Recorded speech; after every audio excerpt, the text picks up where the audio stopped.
Perfect. I think that might be the thumbnail that I think that is probably going to be the thumbnail. I tried every to catch time it off guard and it didn't work. I missed my opportunity. It's all right. Next Tuesday. Next Tuesday, I'm really going to nail you with that thumbnail. Can't wait to get nailed.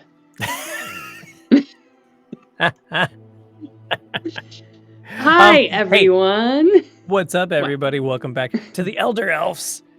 It's been a little bit of time. We're sorry. A little bit. We're very apologetic. Had technical difficulties, and we both took vacations, which is a thing that's totally fine and allowed in humanity because we deserve it. We do. We deserve a moment to rest our brains a little. But we had tried to get an episode out twice. We tried at least really twice. hard.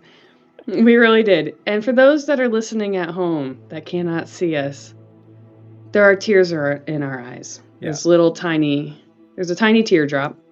And, I mean, I don't really cry, but I'm pretending to cry right now, and that's about as close as it comes. I like it. So. We need some claymation, like little tears. Stop motion crying. Yeah. Be with you in 1 second. Hold on 1 sec. But thanks for listening, everybody. Yes. Welcome back. We're playing Tether again by Adam Baffoni. And we are, what it is a 2-person role-playing game that's story-based, where we deliver journal entries 1 week at a time. One person is in the 90s, and one person is in the nows. I'm in the nows. Miranda's in the 90s. Sure am. And you're playing a kiddo. I'm playing a child, which is not that hard for me, but, you know. It really wouldn't have been that hard for either of us.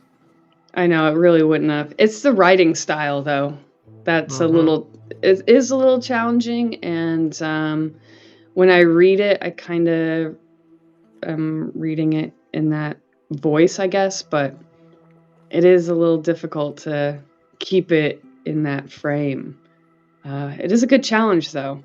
This game can be played you could play it really quick. You could play it in a couple hours, really, if you want to even drag it out a couple hours. It just is a matter of what you want to get out of it. In this case, we are milking it for collaborating it. Yeah. Yes, but also we're both writers, and we love collaborating with each other and one-upping each other or deep diving with each other. So I think that this experience has been pretty cool to see where we began and where this is taking us. And as a lot of writers know, as you go in a story, the characters kind of go where they want. The story kind of happens where it wants to happen. But you always have some kind of idea where you want to end up or want to go. And in this case, Colin and I have no idea. We're not reading the prompts in advance. Nope. I'm not reading his stuff right as he writes it. I'm waiting till Tuesday, like you guys. He doesn't get to see my stuff until Tuesday. And we don't learn what prompts we got until Tuesdays. So we are living in the moment, writing as we go, and it's pretty cool.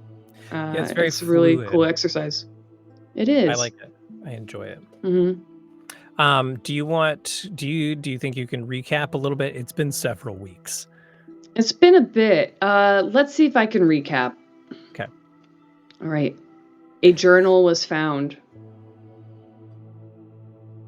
by both our characters, Jordan and Charlie. Charlie's in the 90s. Jordan is living their sick, cool life back on the East Coast, taking care of their parent, their mom. Charlie's just moved to town, doesn't have any friends, moved in with her grandparents. Yep.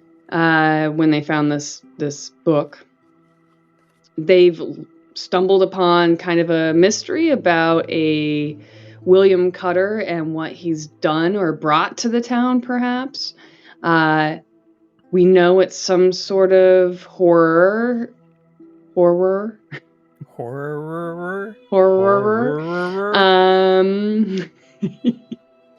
So we know it's some sort of not good thing. There's an unidentifiable terror. I believe they call it the terror. The terror. Not horror. The horror. Terror. So we have a couple weird things happen. We have Jordan overhearing stuff with the mayor. We have Charlie overhearing some things from her grandparents. We have Jordan actually experiencing some sort of event. Episode. Not quite sure what that is about on the bridge itself. And then we have Charlie actually meeting an entity in a mirror. A mirror. The horror and the terror.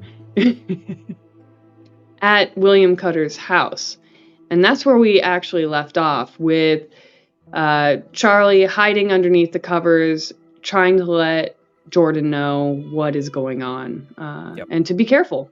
Because the entity had taken Charlie's image in the mirror. Mm-hmm. In the mirror. The mirror. And my entry was the 4 of diamonds. Yes. And that prompt, just in case you guys forgot, because we probably did a little bit. I definitely did. Oh, yeah. All right. So this is coming off the heels of what I wrote last. You experience an event that is almost exactly like the one that the other player has experienced during the game. What are the specifics? Why is this so strange or important? And now, dear Colin, let us slip into your DMs. Ooh, why are these DMs so dirty? Ew. Okay.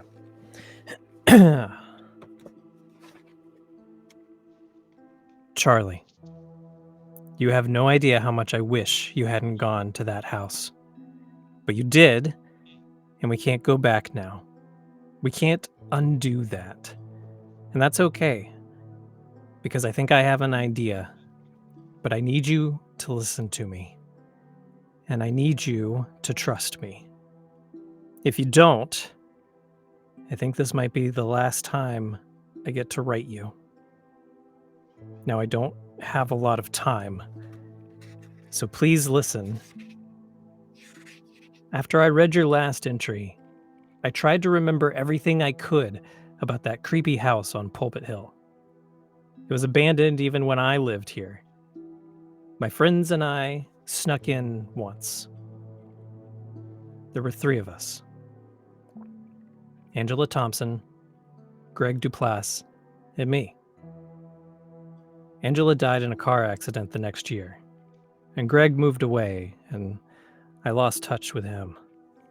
Still not sure what happened to him, but we used to be best friends when we were here and when we were in the house. The 3 of us were drinking in the living room.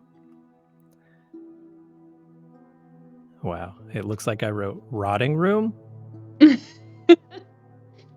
Handwritten stuff, man. Handwritten stuff. The 3 of us were drinking in the living room, laughing and telling stories. That's when the upstairs lights clicked on.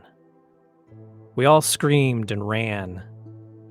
We must have been half a mile away before we looked back. And when we did, the house didn't even have a second floor. But there was definitely stairs leading somewhere inside the dead house. We all ran back to my house, screaming and freaked out. Mom was furious. Not because we had been drinking, but because we had been at the old Cutter place. I was grounded for the rest of this school year. She and I never talked about it after that, except that when she was younger, someone had been found soaking wet and drowned to death in that place. So it was beyond off limits. Mom has been sick lately. That's why I came home. And she's been getting worse. So I wasn't sure if she would remember much. She and I had always been close. We had to be, since it was just us. My dad had left when I was very young. Just gone in the middle of the night. After he and my mother had had a fight. So it had been just her and I for such a long time. When we found out she had Parkinson's 5 years ago, it was like watching those memories break and fade away. It was hard, so I stayed away longer. I regret that now. Because if I had been here, maybe what happened next never would have happened. I asked Mom about the Cutter house. For a long while, she stared off into space, like she does when the disease clouds up her mind and she can't think clearly. Then she blinked and sat her tea down and said, very calmly, "I can do better than tell you about William Cutter's house. I can show you." Then she led me upstairs, past the family pictures hanging on the wall, and into her bedroom. I asked what we were doing, and she told me about how she went to the antique store 5 years ago. It must have been right before her diagnosis. She told me how she had been walking around.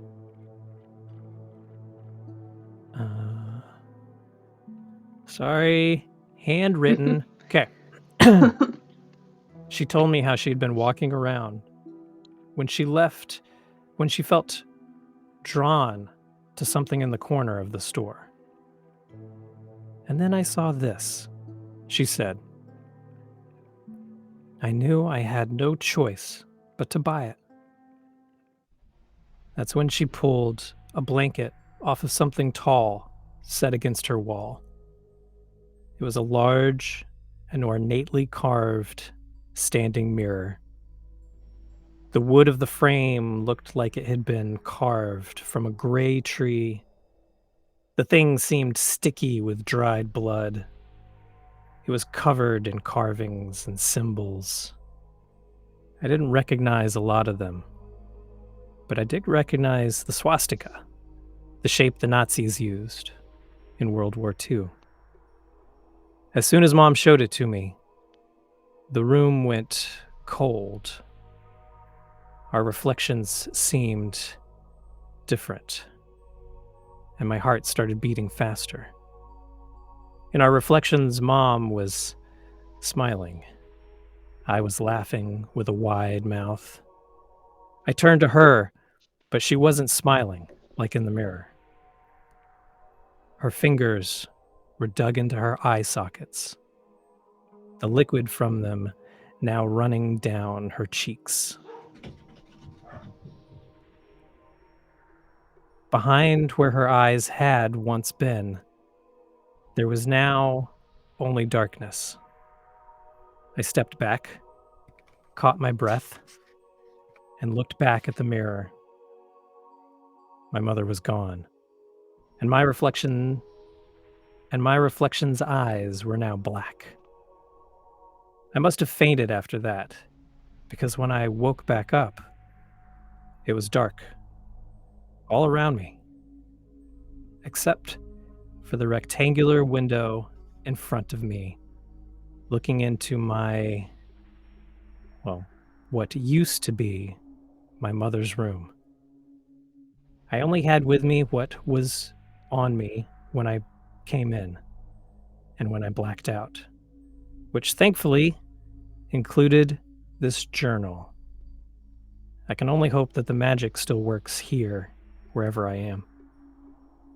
Charlie, you were right. We are in trouble. And now I need your help. You have to go back, Charlie. You have to smash the mirror. Otherwise...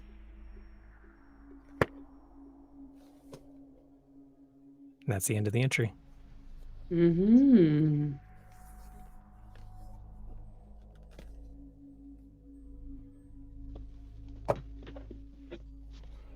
For those at home, I actually take little notes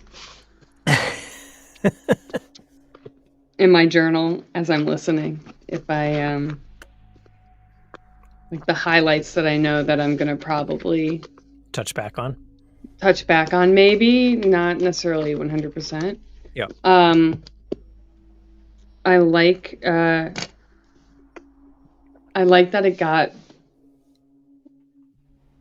it got real dark real quick. You turned a corner. It was already, I gave you like here's some creepy, and you're like, yes, jump in. I like it. It felt a little like I had that like occult image, like Hellboy. Yeah. You know how like they were or like Indiana Jones, like how they would go through and like get these artifacts or whatever. Yep. So it was that kind of that feel. Yep. Yeah, well, I sort of saw that as like from where we were last week, because I think what we finished off the hearts or the diamonds. What are we? Hearts. Yeah, we finished off the hearts and we moved on to the diamonds. So that felt like that kind of moving into like the second act or something like that, where like the stakes kind of peak up a little bit and you sort of have to you have to amp it up a little bit, otherwise it just gets stagnant, you know. It's a little bit same old. Because there was a good amount of like, oh, this is cute, time difference, 90s, weren't they quaint? And then it was like, oh shit, there's something in the mirror. That's terrifying. And then I think after that, everything's uphill. Yeah. And I'm in the mirror, or am I? Where am I? You know, kind of thing. And also, you know, now, because I was trying to think of like what would make this a little bit more sci-fi than just horror or like dramatic. Right. And I thought it'd be a cool idea to be like, okay, so you gave me this mirror thing, which was super cool and spooky. And that kind of image of the dilapidated farmhouse in New England, which is great. And I love that. So what can we do to like stack on top of that? And how do you start playing with the time changes? And how does that actually, how do you use that as a plot device to accomplish your goal? If we even get to accomplish our goal. We may end up writing at this. This is going to be an interesting challenge for her. Well, and me writing it, but like for her, because we look at her as a person. She has to either, you know, here's this mirror. She doesn't know where it is. But you said it was in your mother's room.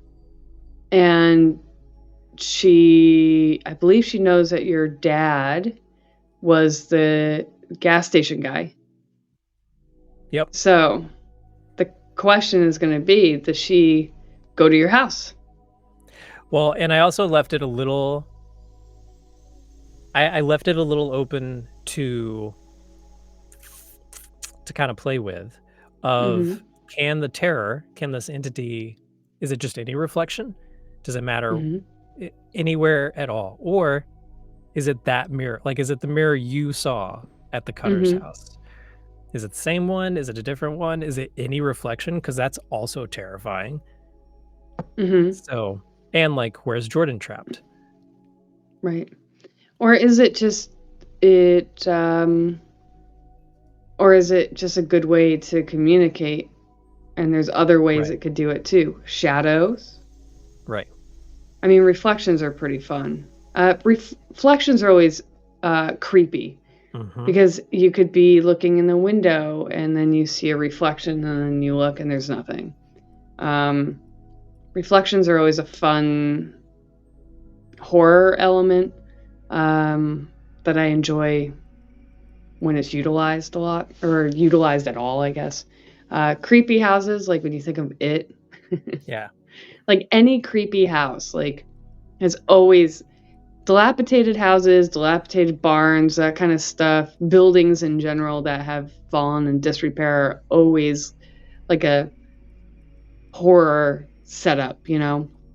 We have horror. We have industrial buildings by us that are just completely, you know, gone pretty much. They haven't had anybody in them, and even those are great plot devices, you know. So it'll be interesting to see where we go with it. What we got. Yeah. What is the prompt that I'm going to have to write from that?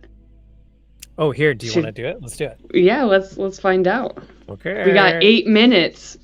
We do. Yeah, we got to keep it to 29 minutes 59 seconds because it's easier to restream it. We're learning this stuff. Okay. Okay, here we go. Go ahead. He's pulling my card. On your card. It is a 6 of diamonds. 6 of diamonds. All right. Oh. Something is found just outside of town. What is it? Is it something that had gone missing? Or something entirely new? Oh. Why does it shock everyone in town?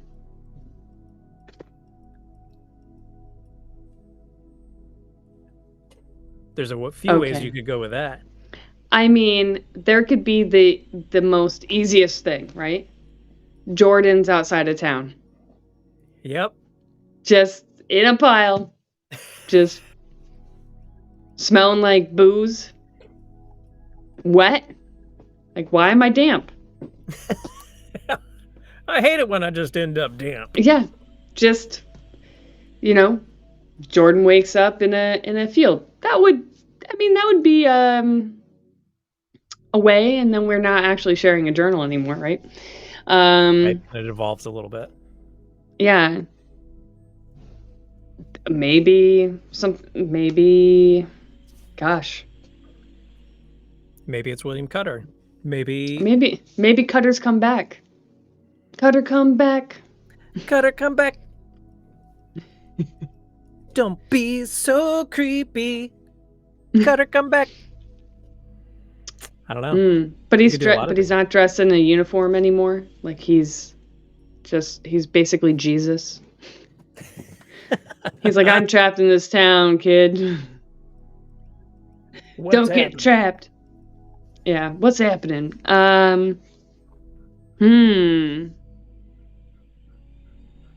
How weird. What am I going to do? A lot of opportunity.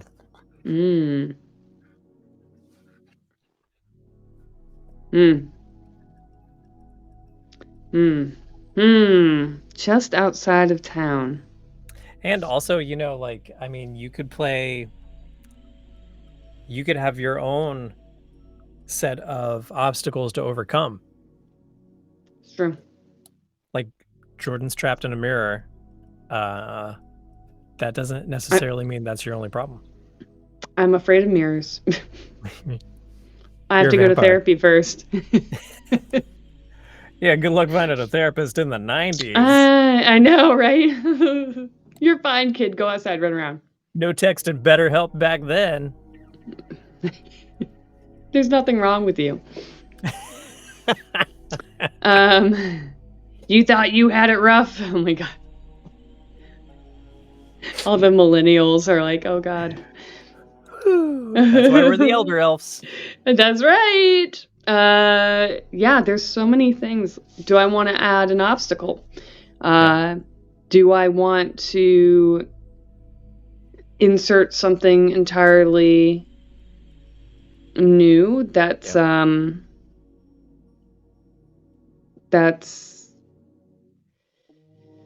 missing or something new? Why does it shock? All right, so it has to shock everyone in town too. I mean, it could be anything. It could be. Or it could be literal nothing. Santa. Yep, Santa comes to town. Oh my god. It's something summer. new. Something is found just outside of town. A new Starbucks. A Starbucks has opened up. It's the first building that's gone up. What is it? You can't be... Someone's bought the plot, like, right outside of town. They're like... What is it? What is the highway crew? They're, like, bulldozing through. They're, like, making a new road, and they're like, oh, we didn't know there was a town here. Your prompt is just super practical. They're like, hey, so you guys didn't get the notice? We're actually going to flood your town. We're going to make a new reservoir, like the Quabbin. Oh, no. Yeah. Charlie gives up on Jordan and just goes and deals with, like, the town's infrastructure problems. She runs for mayor, gets it. We're leaving things the way they are. We don't want your shopping malls around here. You know what the terror is? The terror is aging plumbing and everyone getting, like, poisoning. We got to fix that before it becomes an issue. We like the iron in our pipes. And in our paint. Damn it. We like the lead there. Don't tell us we got to repaint. That Radio Shack isn't welcome here. We got Billy Bob's Hardware. There's a Blockbuster right outside of town. That's a new thing. Oh man, they just ran phone lines. It's like no longer the little, like, rotary phones. It's actually like a real dial tone now. Maybe it's even further back. There's, like, some lady named Peggy on the other end that's like, hold on, I'll send you over to Jeff's house. Tell him I said hi.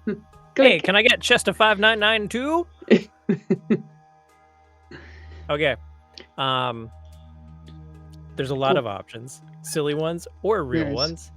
But you can find out what Miranda picks next week on the Elder Elves, where we will stream live on Twitch and YouTube, and then the next day we'll have some video up for demand and on your podcast apps.